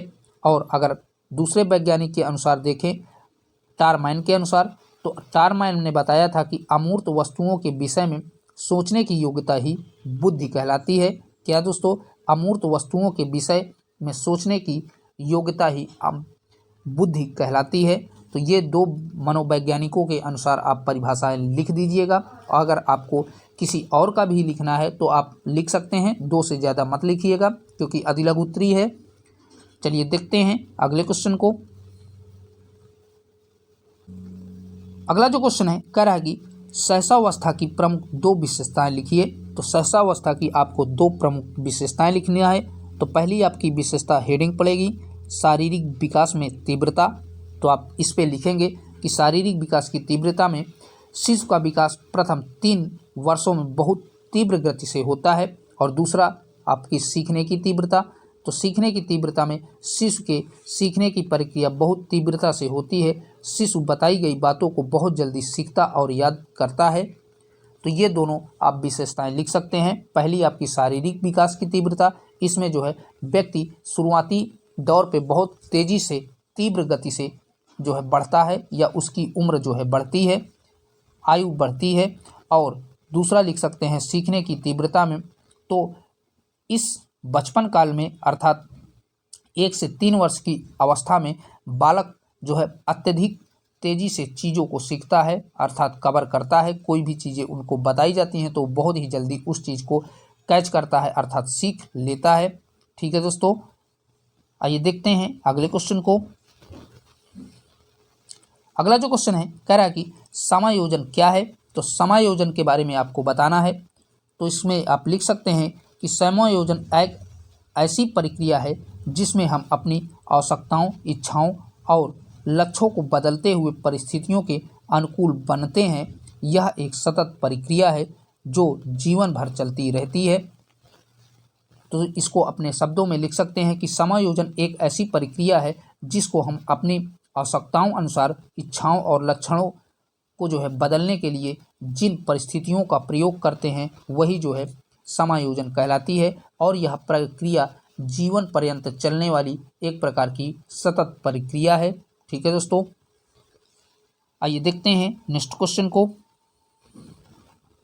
2018 का ये जो क्वेश्चन पेपर था ये बहुत ही कठिन था। इस वर्ष जो है बहुत ही बच्चों का बैक लगा था। तो क्वेश्चन कह रहा है व्यक्तित्व की कोई एक परिभाषा लिखिए। तो बताइए दोस्तों, आपको व्यक्तित्व की जो है परिभाषाएं लिखनी है। तो आइए देखते हैं व्यक्तित्व की परिभाषा वुडवर्ड के अनुसार। तो वुडवर्ड ने जो है व्यक्तित्व की परिभाषा में बताया था, व्यक्तित्व व्यवहार की एक नई समग्र विशेषता है। अगर ड्रोवर के अनुसार देखें तो ड्रेवर ने बताया था व्यक्तित्व शब्द का प्रयोग व्यक्ति के शारीरिक, मानसिक, नैतिक एवं सामाजिक गुणों या गत्यात्मक संगठन के आधार पर किया जाता है, जिसे मनुष्य अन्य मनुष्य के साथ सामाजिक जीवन के आदान प्रदान में व्यक्त करता है। यही जो है व्यक्तित्व की परिभाषा है। तो आप दोनों में से किसी एक के अनुसार लिख सकते हैं, वुडवर्ड के अनुसार भी और ड्रेवर के अनुसार भी। ठीक है दोस्तों, आइए देखते हैं अगले क्वेश्चन को। अगला जो क्वेश्चन है कह रहा है कि अधिगम का अर्थ स्पष्ट कीजिए। तो आपको बताना है कि अधिगम का अर्थ इनमें से क्या है। तो प्रत्येक व्यक्ति अपने जीवन में नए अनुभवों को एकत्र करता है। ये नवीन अनुभव व्यक्ति के व्यवहार में बुद्धि तथा संशोधन करते हैं, इसलिए यह अनुभव तथा इनका उपयोग ही सीखना या अधिगम कहलाता है। ठीक है दोस्तों, तो कहने का मतलब अगर कोई व्यक्ति कोई भी चीज़ें सीखता है, अपने जीवन में नवीन अनुभव जो है लाता है, नवीन चीज़ें सीखता है, यही जो है अधिगम कहलाता है। ठीक है दोस्तों, चलिए देखते हैं नेक्स्ट क्वेश्चन को। अगला जो क्वेश्चन है कह रहा है कि कल्पना से आप क्या समझते हैं। तो आपको बताना है कि कल्पना से आप क्या समझते हैं। तो रायनबर्न के अनुसार कल्पना की परिभाषा, कल्पना वह शक्ति है जिसके द्वारा हम अपने प्रतिमाओं का नए प्रकार से प्रयोग करते हैं। यह हमको अपने पिछले अनुभव को किसी ऐसे वस्तु का निर्माण करने में सहायक करती है जो पहले कभी नहीं थी। तो यही जो है कल्पना है। तो रायबर्न के अनुसार आप लिख सकते हैं कि कल्पना वह शक्ति है जिसके द्वारा हम अपनी प्रतिमाओं यानी कि नए आयामों के बारे में सोचते हैं, वही जो है हमारी कल्पना कहलाती है। उसके पिछले अनुभव को ऐसे वस्तु का निर्माण करने में हमको वो सहायता प्रदान करती है, वही जो है कल्पना कहलाती है। ठीक है दोस्तों, चलिए देखते हैं अगले क्वेश्चन को। अगला जो क्वेश्चन है कह रहा है कि संतुलन का कोई एक उदाहरण देकर समझाइए। तो आपको बताना है कि संतुलन की कोई एक उदाहरण और उसकी परिभाषाएं आपको बतानी है। तो संतुलन कार्य प्रदर्शन के दौरान शरीर की नियंत्रक स्थिति को बनाए रखने की क्षमता है। सभी परिवेशों और कार्यों में प्रभावी ढंग से कार्य करने के लिए हमें स्थिर और गतिशील दोनों गतिविधियों के दौरान नियंत्रण स्थिति बनाए रखने की क्षमता की आवश्यकता होती है और इसे ही संतुलन कहा जाता है। ठीक है दोस्तों, चलिए देखते हैं अगले क्वेश्चन को। क्वेश्चन से अधिगमनात्मक स्थानांतरण क्या है? तो बताइए दोस्तों, अधिगम स्थानांतरण क्या है? तो आइए देखते हैं अधिगमन स्थानांतरण क्या है इसकी एक। तो जब पूर्व सीखे गए ज्ञान का नवीन सीखे जाने वाले ज्ञान का पर प्रभाव पड़ता है तो इसे ही सीखने का स्थानांतरण कहते हैं।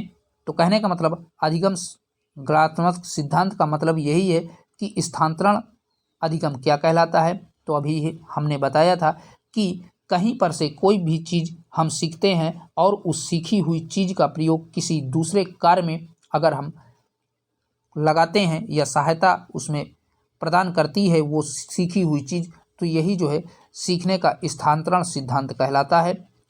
अगर केसेलनिक के अनुसार देखें तो शिक्षा के स्थानांतरण से आशय एक परिस्थिति में प्राप्त ज्ञान, आदत, निपुणता, अभियोक्ता का दूसरी परिस्थिति में जो है प्रयोग करना ही स्थानांतरण सिद्धांत कहलाता है। तो याद रखिएगा। चलिए देखते हैं नेक्स्ट क्वेश्चन को। क्वेश्चन है सहसावस्था में शिक्षा का स्वरूप कैसा होना चाहिए? तो आपको बताना है कि सहसावस्था में शिक्षा का स्वरूप कैसा होना चाहिए। तो सहसावस्था में शिक्षा को सीखने का आदर्श काल सहसावस्था को माना गया है। कहने का मतलब शिक्षा को सीखने का आदर्श काल जो है सहसावस्था को माना गया है। इस अवस्था में बच्चा सक्रिय से सीखना आरंभ करता है। शिशु देश के भावी नागरिक होते हैं, इसलिए इस अवस्था में ऐसी शिक्षा होनी चाहिए जिससे शिशु का सांगोरणीय विकास हो सके। ठीक है दोस्तों, तो सहसावस्था में क्या होता है, बालक जो है सीखने के लिए आदर्श काल माना जाता है और इस अवस्था में बच्चा जो है सक्रियता से चीज़ों को सीखता है, सरल और सहज तरीके से चीज़ों को सीखता है और यही जो है सहसावस्था में शिक्षा का सबसे अच्छा स्वरूप माना जाता है। ठीक है दोस्तों, तो ये आपका 2018 का भी क्वेश्चन पेपर हमने आपके साथ कवर कर लिया, जिसमें अति लघु उत्तरी और बहुविकल्पी प्रश्न कवर किया है। लघु उत्तरी की हम दूसरी क्लास में कवर करेंगे। आइए देखते हैं अब 2019 के क्वेश्चन पेपर को। ये आपका 2019 का जो है क्वेश्चन पेपर है। तो क्वेश्चन है बाल विकास की अवस्थाएं होती हैं। तो आपको बताना है कि बाल विकास की कितनी अवस्थाएं होती हैं। तो बाल विकास की 4 अवस्थाएं होती हैं। कौन कौन सी? शैशवावस्था, बाल्यावस्था, किशोरावस्था ये और पौगडावस्था। तो बाल विकास की जो है 4 अवस्थाएं होती हैं, शैशवावस्था, बाल्यावस्था, किशोरावस्था और पौगडावस्था। चलिए देखते हैं अगले क्वेश्चन को। अगला है करा कि बाल मनोविज्ञान का सर्वाधिक महत्व है। तो बताइए दोस्तों, बाल मनोविज्ञान का सर्वाधिक महत्व कहाँ पर है? तो राइट आंसर हो जाएगा बाल मनोविज्ञान का सर्वाधिक महत्व बाल विकास एवं शिक्षा की दृष्टि से होता है। तो ऑप्शन नंबर सी आपका करेक्ट हो जाएगा। आइए देखते हैं अगले क्वेश्चन को। अगला है किशोरावस्था बड़े बल, तनाव, तूफान तथा विरोध की अवस्था है। यह कथन किसके द्वारा कहा गया है? तो बताइए दोस्तों, किशोरावस्था को बड़े बल, तनाव और तूफान तथा विरोधाभास की अवस्था किसके द्वारा कहा गया है? तो यह जो है स्टैनले हॉल के द्वारा कहा गया है। ऑप्शन नंबर बी आपका करेक्ट हो जाएगा। और यह कथन जो है स्टैनले हॉल ने जो है 1904 में जो है कहा था। तो याद रखिएगा। और इसे उथल पुथल की अवस्था भी स्टैनले हॉल के द्वारा कहा गया था। तो याद रखिएगा। चलिए देखते हैं नेक्स्ट क्वेश्चन को। क्वेश्चन है प्रयास तथा त्रुटि का सिद्धांत के प्रतिपादक हैं। तो बताइए दोस्तों, प्रयास और त्रुटि के सिद्धांत का प्रतिपादक किसके द्वारा किया गया था? तो थॉर्नडाइक के द्वारा किया गया था। तो ऑप्शन नंबर सी आपका करेक्ट हो जाएगा। चलिए देखते हैं नेक्स्ट क्वेश्चन को। अगला है केंद्रीय प्रवृत्ति का मापक नहीं है। तो अभी ये आपका 2018 में भी ये क्वेश्चन आया था कि केंद्रीय प्रवृत्ति का मापक नहीं है। तो राइट आंसर हो जाएगा ऑप्शन नंबर सी करेक्ट हो जाएगा। प्रसार ये आपका केंद्रीय प्रवृत्ति का मापक नहीं है और बाकी मध्यमान, मध्यांक, बहुलक ये तीनों को तीनों जो है केंद्रीय प्रवृत्ति के मापक में आते हैं। कौन कौन से? माध्य, माध्यिका, बहुलक, मध्य श्रेणी, ये सभी केंद्रीय प्रवृत्ति के मापन में आते हैं। आइए देखते हैं नेक्स्ट क्वेश्चन को। अगला जो क्वेश्चन है कह रहा है कि किशोरावस्था की विशेषताओं की सर्वोच्च रूप से व्यक्त करने वाला एक शब्द है। तो किशोरावस्था की विशेषताओं को जो है कौन सबसे अच्छे तरीके से व्यक्त करता है? तो राइट आंसर हो जाएगा परिवर्तन। ऑप्शन नंबर बी आपका करेक्ट हो जाएगा। कहने का मतलब किशोरावस्था में बालक में सबसे ज़्यादा जो है परिवर्तन होते हैं बालक के जीवन में। आइए देखते हैं अगले क्वेश्चन को।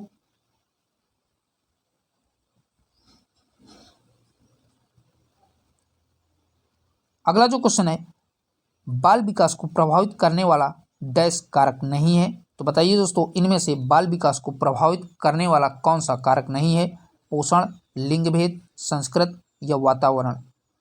तो राइट आंसर हो जाएगा लिंग भेद। यही जो है बाल विकास को प्रभावित नहीं करता है, तो याद रखिएगा। चलिए देखते हैं अगले क्वेश्चन को। अगला जो क्वेश्चन है कह रहा है कि अभ्यास और अनुभव के द्वारा व्यवहार में होने वाला परिवर्तन कहलाता है। तो अभ्यास और अनुभव के द्वारा व्यवहार में होने वाला परिवर्तन जो है प्रेरणा कहलाता है। तो ऑप्शन नंबर बी आपका करेक्ट हो जाएगा। अगला जो क्वेश्चन है कह रहा है कि पदों के योग में पदों की संख्या से भाग देने पर जो प्राप्त होता है कहलाता है। तो वह जो है माध्य निकलता है, अर्थात माध्य प्राप्त होता है।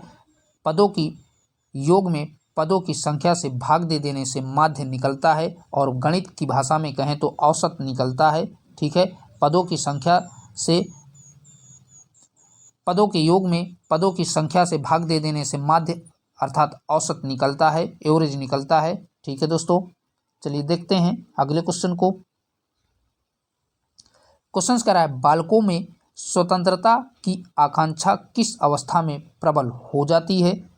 तो बताइए दोस्तों, बालकों में जो है स्वतंत्रता की आकांक्षा किस अवस्था में जो है सबसे प्रबल हो जाती है? तो किशोरावस्था में। तो राइट आंसर आपका ऑप्शन नंबर ए आपका करेक्ट हो जाएगा। और किशोरावस्था की जो है आयु सीमा 12 वर्ष से 19 वर्ष की मानी जाती है, और इसे परिपक्वता की ओर बढ़ना इस अवस्था को कहा जाता है। तो याद रखिएगा, आती लघु उत्तरी में पूछ सकता है कि परिपक्वता की ओर बढ़ना किस अवस्था को कहा जाता है? तो यही किशोरावस्था को कहा जाता है। ठीक है दोस्तों, आइए देखते हैं अगले क्वेश्चन को। क्वेश्चन कह रहा है जिन तथ्यों को भूतकाल में सीखा जा चुका है उन्हें स्मरण करना ही स्मृति है। ये क्या किसके द्वारा कहे गए थे? तो जिन तथ्यों को भूतकाल में सीखा जा चुका है उन्हें स्मरण करना ही स्मृति है, यह कथन जो है उड वर्ग के द्वारा कहा गया था। तो ऑप्शन नंबर बी आपका करेक्ट हो जाएगा।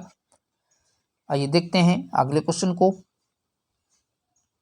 अगला जो क्वेश्चन है कह रहा है कि CAT परीक्षण किस आयु के बच्चों के व्यक्तित्व का मूल्यांकन करने हेतु प्रयुक्त होता है? तो बताइए दोस्तों, ये CAT परीक्षण कितने वर्ष तक के बच्चों के व्यक्तित्व के मूल्यांकन के लिए किया जाता है? तो यह जो है 3 वर्ष से 11 वर्ष तक के आयु के बच्चों के लिए किया जाता है। ठीक है दोस्तों, ऑप्शन नंबर बी आपका करेक्ट हो जाएगा। चलिए देखते हैं नेक्स्ट क्वेश्चन को।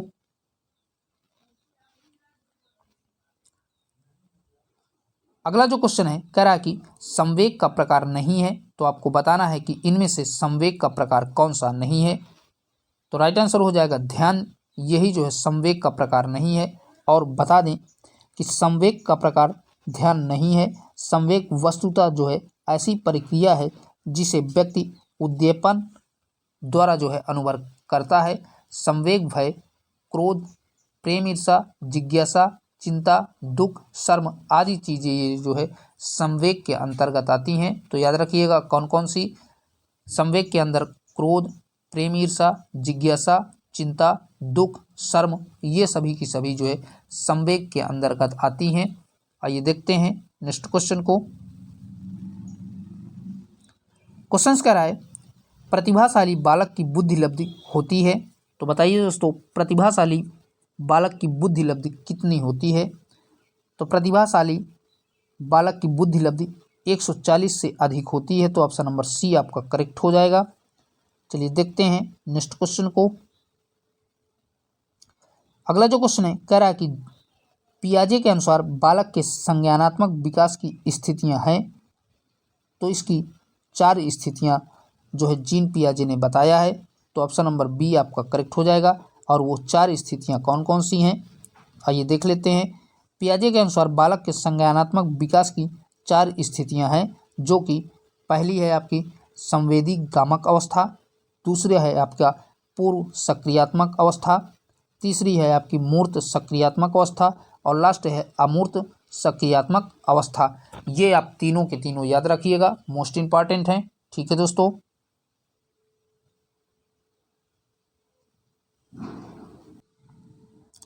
आइए अब बढ़ते हैं इसके अतिलघुत्तरी प्रश्नों पर 2019 के पेपर के। तो इसका जो है पहला अतिलघुत्तरी प्रश्न है, कह रहा है कि बुद्धि लब्धि निकालने का सूत्र क्या है। तो देख लीजिए बुद्धि लब्धि निकालने का सूत्र क्या होता है। तो मनुष्य की बुद्धि लब्धि अर्थात बुद्धि लब्धि बराबर जो है मानसिक आयु बटे में वास्तविक आयु गुणे का 100, यही जो है बुद्धि लब्धि निकालने का सूत्र होता है। मोस्ट इंपॉर्टेंट है, याद रखिएगा, आ सकता है। चलिए देखते हैं नेक्स्ट क्वेश्चन को। क्वेश्चन कह रहा है सृजनात्मकता से क्या आशय है। तो आपका क्वेश्चन पूछा है कि सृजनात्मकता से आपका क्या आशय है। तो यह एक मानसिक सक्रिया है जो भौतिक परिवर्तनों को जन्म देती है। सृजनात्मकता या सृजनात्मकता अथवा रचनात्मकता किसी विचार, वस्तु, कला, साहित्य से संबंध, किसी समस्या का समाधान निकालने आदि के क्षेत्र में कुछ नया रचने अर्थात सीखने के आविष्कृत करने या पुनर्सृजित करने के लिए जो प्रयोग किए जाते हैं उसे ही सृजनात्मकता कहते हैं। कहने का मतलब किसी भी क्षेत्र में हम कोई भी चीज़ों को सीखने अथवा उसको सृजन करने के लिए जिस समस्या का समाधान करते हैं या उसके लिए नवीन प्रयास करते हैं, यही जो है हमारा सृजनात्मकता कहलाता है। ठीक है दोस्तों, चलिए देखते हैं नेक्स्ट क्वेश्चन को। क्वेश्चन कह रहा है व्यक्तित्व के एक परिभाषा लिखिए।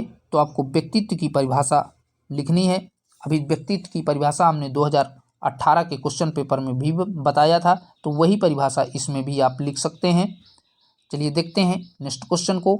दोस्तों अब जो भी क्वेश्चन रिपीटेड क्वेश्चंस आएगा उसको हम कवर नहीं करेंगे, क्योंकि एक बार उसको हमने बता दिया है ताकि आपकी क्लास ज़्यादा लंबी ना हो। ठीक है, अगला है रोस्या परीक्षण विधि को किस मनोवैज्ञानिक ने आरंभ किया था। ये आपका नया प्रश्न है, तो जो कि इम्पॉर्टेंट भी है। तो रोस्या परीक्षण विधि को किस मनोवैज्ञानिक ने जो है प्रारंभ किया था। तो रोस्या परीक्षण विधि को 1921 में स्वयं मनोवैज्ञानिक हरमन रोस्या द्वारा प्रतिपादित किया गया था। किसके द्वारा दोस्तों? रोस्या परीक्षण का विधि 1921 में स्वयं हरमन रोस्या द्वारा जो है प्रतिपादित किया गया था, और इसका उपयोग किसी व्यक्ति के व्यक्तित्व के लक्षण का आकलन करने के लिए किया जाता है। किसके लिए दोस्तों? किसी भी व्यक्ति के व्यक्तित्व के लक्षणों को आकलन करने के लिए इस रोस्या परीक्षण का प्रयोग किया जाता है, और इसका जो है प्रतिपादक हरमन रोस्या के द्वारा 1921 ईस्वी में किया गया था। तो सारे के सारे फैक्ट याद रखिएगा। आइए देखते हैं अगले क्वेश्चन को।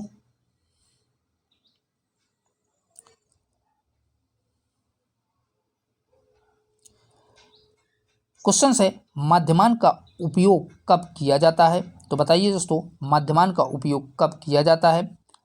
तो बता दें, गणितीय भाषा में किसी भी संख्या को जोड़कर जब उसके पद से भाग देने पर प्राप्तांक को ही मध्यमान कहते हैं।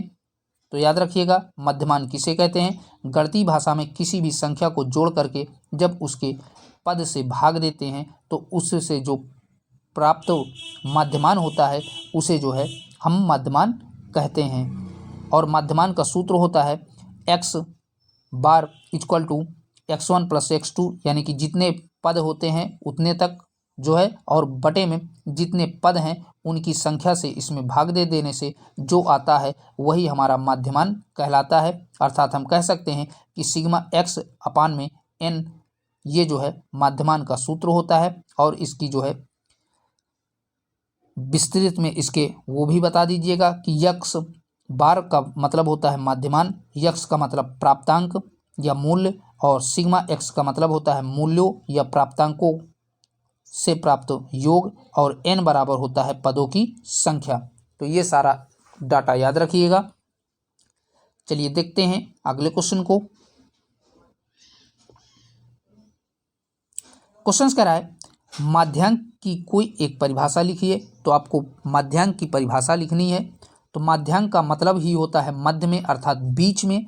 तो आप लिख सकते हैं माध्यांक एक ऐसा बिंदु होता है जिसके मापक के द्वारा एक स्केल पर ठीक आधे अंक ऊपर की ओर तथा आधे अंक ठीक नीचे की तरफ होते हैं, उसे ही माध्यमांक कहते हैं। अपने भाषा में कह सकते हैं कि माध्यमांक एक ऐसा बिंदु होता है जो किसी भी लाइन के दोनों छोर का मध्य बिंदु होता है, उसे ही माध्यांक कहते हैं। और माध्यांक का फार्मूला आप लिख सकते हैं। तो m बराबर n+1/2, जहाँ पर m बराबर आपका माध्यांक मूल होता है और n बराबर पदों की संख्या होती है।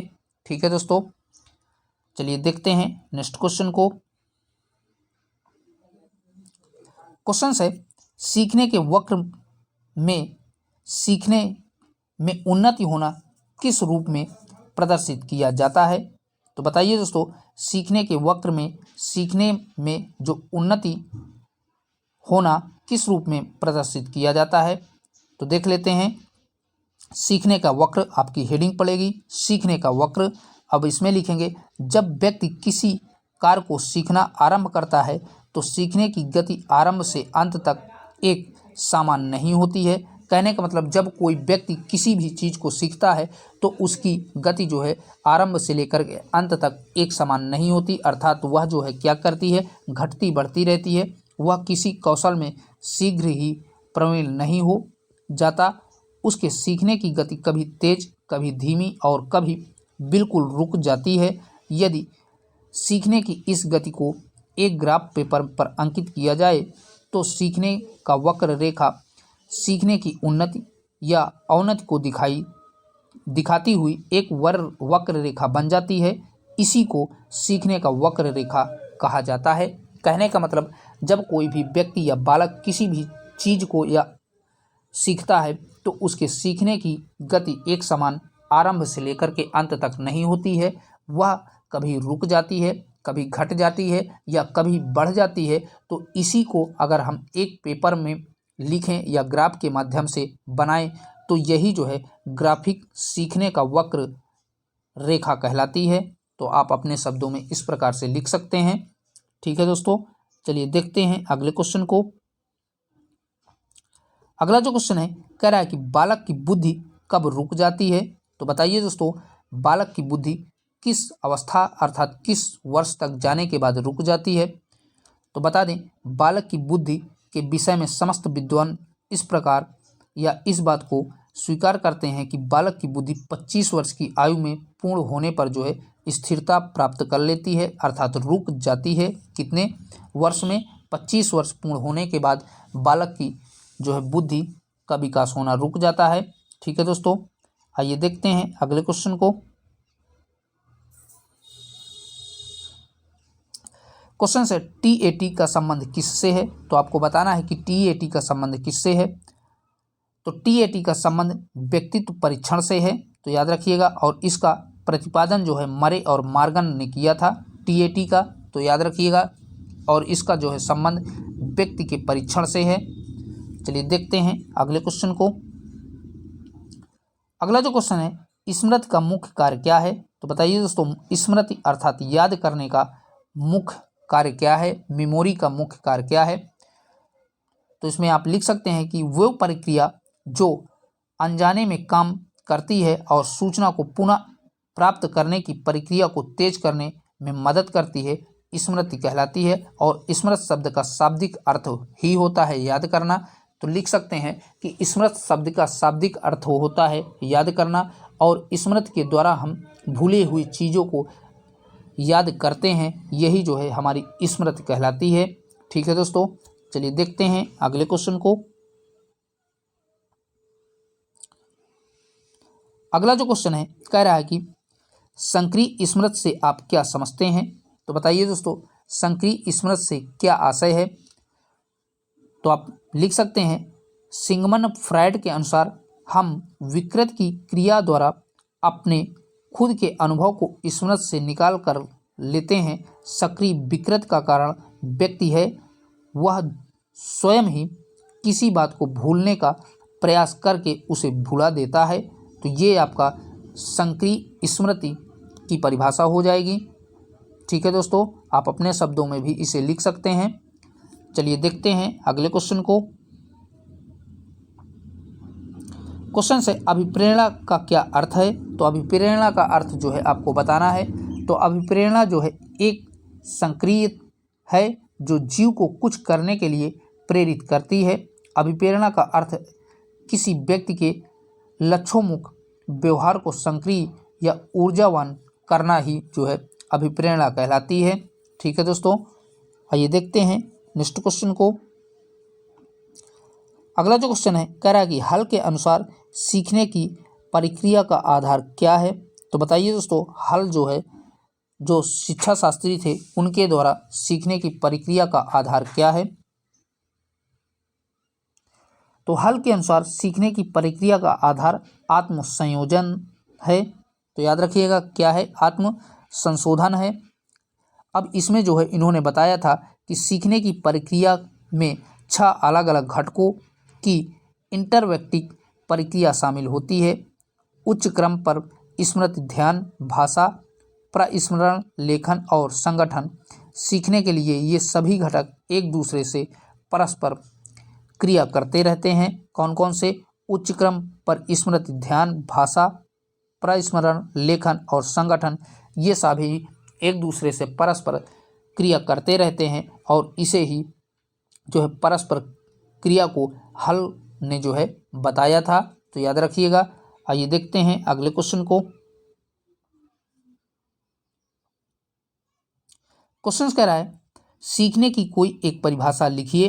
तो आपको सीखने की, आपको अर्थात अधिगम की आपको परिभाषा बताना है। तो सीखना या अधिगम एक व्यापक, सतत एवं जीवन पर्यंत चलने वाली महत्वपूर्ण प्रक्रिया है जो मनुष्य को जन्म से लेकर के मरणों स्थल तक जो है ले जाती है और जीवन भर इसी के द्वारा जो है सीखने की प्रक्रिया द्वारा व्यक्ति अपने जीवन में सुख और लाभ का अनुभव करता है। इसे ही सीखने की प्रक्रिया अर्थात सीखने की परिभाषा कहते हैं। आप अपने शब्दों में लिख सकते हैं। चलिए देखते हैं अगले क्वेश्चन को। क्वेश्चन कह रहा है बच्चों के भाषा ज्ञान में अवरोधक 2 कारक लिखिए। तो आपको बताना है कि बच्चों की भाषा में जो ज्ञान अवरोधक कारक हैं, प्रभावित करते हैं, उनको आपको लिखना है। तो पहला आप लिख सकते हैं बोलने के अंगों में दोष के कारण किसी भाषा में अवरोधन आ जाता है। और दूसरा लिख सकते हैं ध्वनि दोष के कारण भाषा विकास में अवरोधन हो जाता है। तो ये दोनों आपका कारक हो सकते हैं। ठीक है, तो दोस्तों अब बचे हुए ईयर जो आपके 2021, 22, 23, 24 के क्वेश्चन पेपरों को हम दूसरी क्लास में कवर करेंगे। ये क्लास आपकी बहुत ही बड़ी हुई जा रही है और लगातार 1.5 घंटे से मैं भी बोल रहा हूँ, तो थोड़ा प्रॉब्लम्स मैं भी क्रिएट कर रहा हूँ। तो आपको इसका पार्ट 2 में जो है सारे ईयर के क्वेश्चंस कवर किए जाएंगे। 2021, 2022, 2023 और 2024 इसका पार्ट 2 में। तब तक के लिए बाय बाय, टेक केयर, जय हिंद।